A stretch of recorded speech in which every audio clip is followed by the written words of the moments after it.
Hello and welcome to our podcast. We're going to be talking about E3 2012. I'm Sam. Thomas. There's Thomas and This Cameron. Is Cameron, woo! Woo! Alright, and we're here to talk about E3 2012, which is, I think it's finishing up tonight, right? I believe have no so. idea. You have no idea? I'm pretty sure it's finishing up tonight, because there's nothing new has been really coming out, and sorry if anything does come out tonight, we miss it.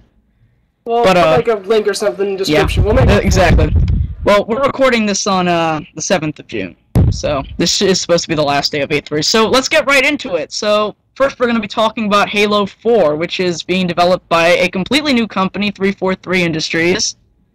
It's been run by Bungie for a decade now, and they've finally given the reins over to Microsoft, who has brought a new company together. Thoughts on the new company, guys? I don't know, I mean, I've always seen 343 kind of have some sort of assortment with Microsoft, so I don't know if they're a bad company. I've definitely seen their logo next to Microsoft before. Yeah. Well, actually, they've been working on Halo now for quite a few years. As in, like, when Reach came out, they integrated into Reach. Like, slowly Bungie moved away from Reach, and 343 took over Reach. So it was very gradual. It wasn't like a strange jump. They set that up actually so that the fans didn't, it wasn't like all jointed and weird. They kind of just took over the reins very gradually. And so now they're in control and they're running Reach, and they've been doing a pretty good job, and now they're coming up with the sequel, Halo 4. And so they showed some campaign gameplay this week, and we got to see some new enemies, which I think are pretty awesome personally. The Promethean Knight, which are Forerunner AIs, which, The one thing I didn't get is that, what I really hope they explain well, is why are you fighting elites again? Well, actually, I looked into that, and what it's looking like is there's a book called Halo Glasslands. If you haven't read it, no fault to your own. But what's been happening, it takes place I think a year after, correct me if I'm wrong in the comics, but it takes place about a year after Halo 3. And what happens is the elites, they break into a civil war, because some elites want to keep fighting the humans, and the Arbiters elites want to have a peace with the humans. So my prediction is that these are going to be rogue elites and grunts. This is Rogue Covenant. I try to reborn the Covenant. Yeah, they're trying to reform the Covenant. These are basically the Covenant that we've known and fought. They're just really bad right now. Like, they're scattered, and so there's basically a Covenant civil war going on in the Halo universe. At least that's what I believe. Right? Kind of makes sense. I have a little bit to add to the, the whole Microsoft making Halo 3 yeah. and whatnot. Anyway, so here's what I was going to bring up. If I remember right, I remember hearing that Halo 1, 2, and 3 were developed by Bungie, right? And the main creator of Bungie, the main creative guy, can't remember his name at the moment. Quick Google search can bring Didn't he leave? Yes, he left. Yeah, I heard that. Halo 3, and he went to go start 343 Studios. Oh, you're talking about Frankie. No, Yeah. Frankie was a big guy in Halo. Like, he was I think he was the community guy. Like, he would be the one posting stuff and letting us know. Everybody loved Frankie, I remember, when, during Halo 3. And yeah, he went and he actually helped start 343, and a lot of Bungie employees went with him. So actually, 343 is a group of former Bungie employees and Halo fans alike. So it's actually, I think it's a good change for the series. Exactly, which is what I was trying to say. Which is why I feel like, this change isn't exactly bad at all. In fact, it's No. pretty good.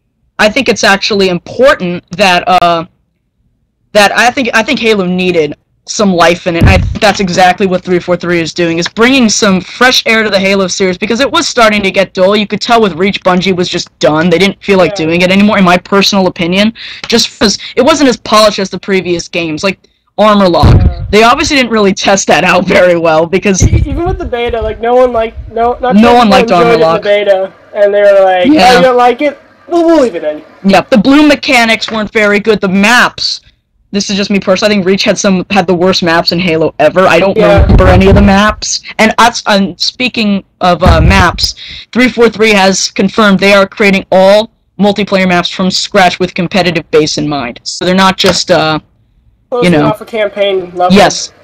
Now, my own personal opinion, though, is I actually really did enjoy Halo Reach, and I also enjoyed all the original 3 Halo games. I mean, I enjoyed Reach, don't get me wrong, but I just feel like it was the low end of the Halo. Comparing it to other Halo games. Yeah, comparing it to 1, 2, and 3, it was not great like the original trilogy was. Yeah, for me, it didn't feel like Halo. It felt like a brand new game all on its own. Yeah, it felt like I don't even want it. You know what? It's the black sheep of the Halo franchise. We're gonna look back on Reach, and it's going to be that weird one. You know what I mean? It just is. Excellent analysis, Sam. Yeah, I think that's the best way to put it. It's the black sheep of the Halo gaming. So let's talk about Master Chief returning and Cortana's lifespan. Chief is obviously back. It's been about 5 years he's been frozen, they've confirmed. And Cortana has a 7-year lifespan, and she's 8 years old. So she is starting to go rampant, which means she's either going to die or just go crazy. And you'll have to like kill her or something, bring her offline. Yeah, sounds like a good plotline. Say that again, I couldn't hear you. Oh, I said that was a pretty good plotline. No, what Thomas said. Say it again, Thomas. Just like you'll have to like bring her offline. Yeah, my prediction is Chief's gonna have to. I don't want to necessarily say kill her, but you know, that's the best way I can put it is kill her.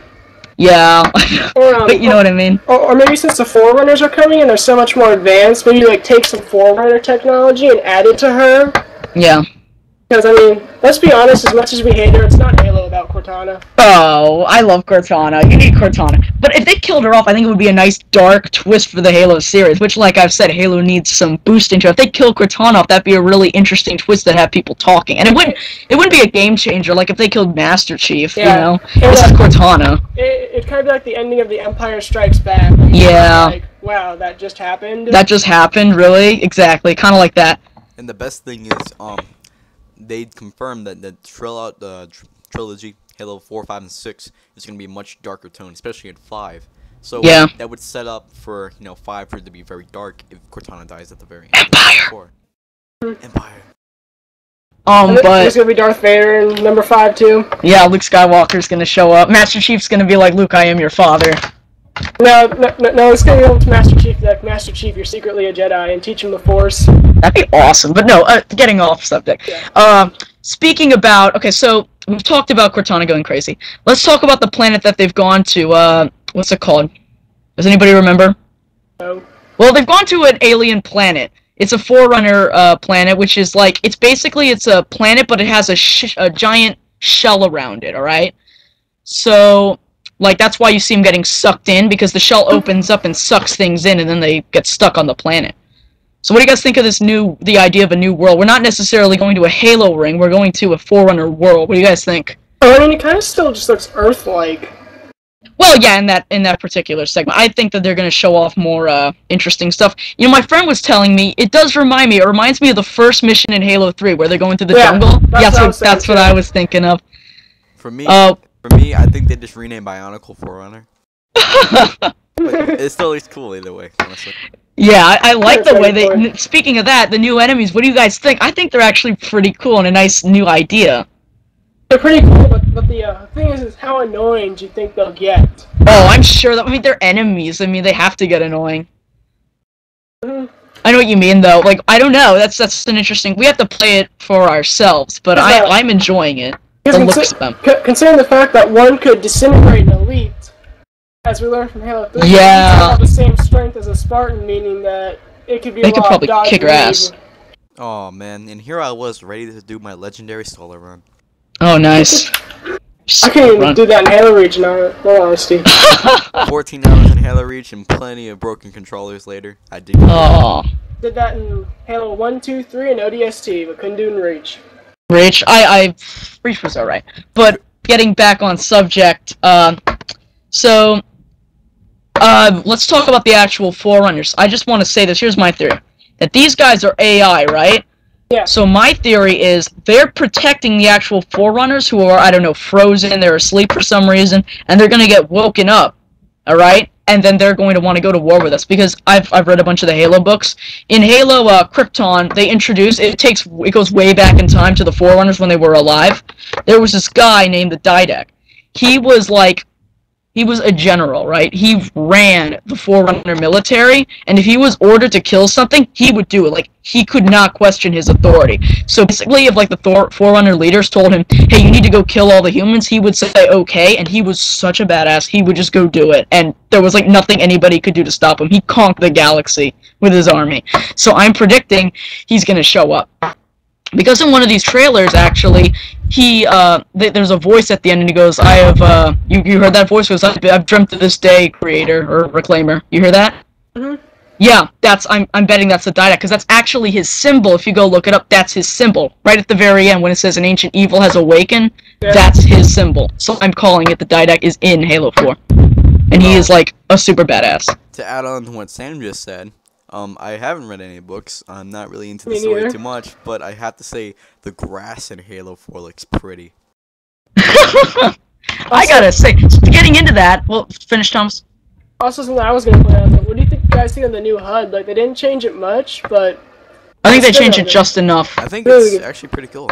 I think they've changed it just enough that it's still Halo-like, but they've spiced it up a little bit. It does bring a new feel with, like, yes. Health bar, at least.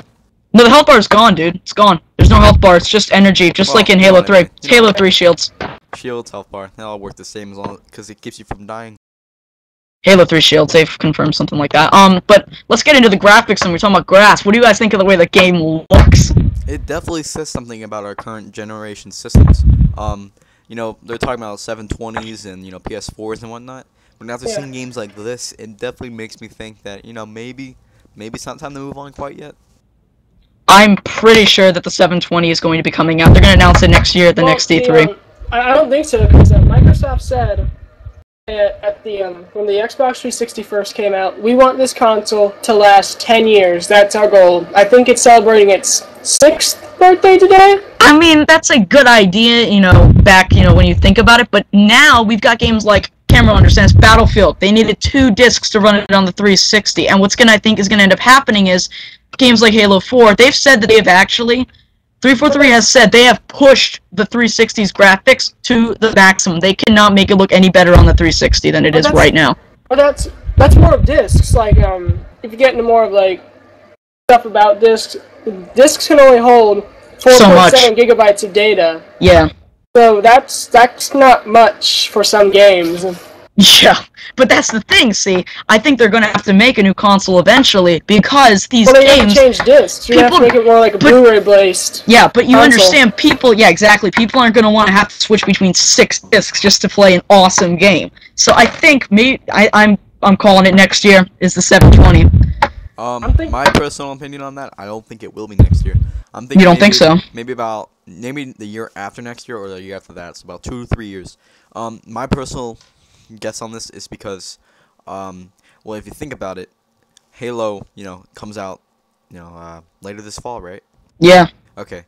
So you want to have at least a year, if not 2, lifespan between that and the new console. Oh, I see what you're saying. Here's this is actually a good theory. Let me say this. They're going to, because I think Halo 5 is going to take 2 years to make, because that's their goal. So they want to take as long as they did with Halo 4, which isn't really their decision, but that's what they're pushing for. So my bet is they're going to release Halo 5 with the 720. I think that'd be a good launch title, actually. 3 and 360? Yeah, on the set. Yeah, like with the 360, how they launched Call of Duty 2 and Halo 3. I think they're gonna do that with the 720. They're gonna release Halo 5 with it. Alright, I want to say this really quickly though.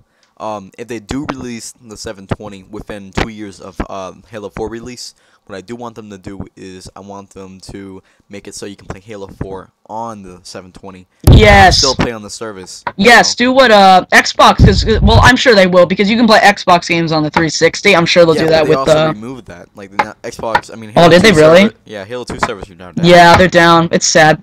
It's actually very sad. But that was on Bungie's. Yeah, that was Bungie's decision. That actually really pisses me off. Like, I don't know. Maybe I know it was to like make room for Reach, but really, in retrospect. Sam, did you play Halo 2?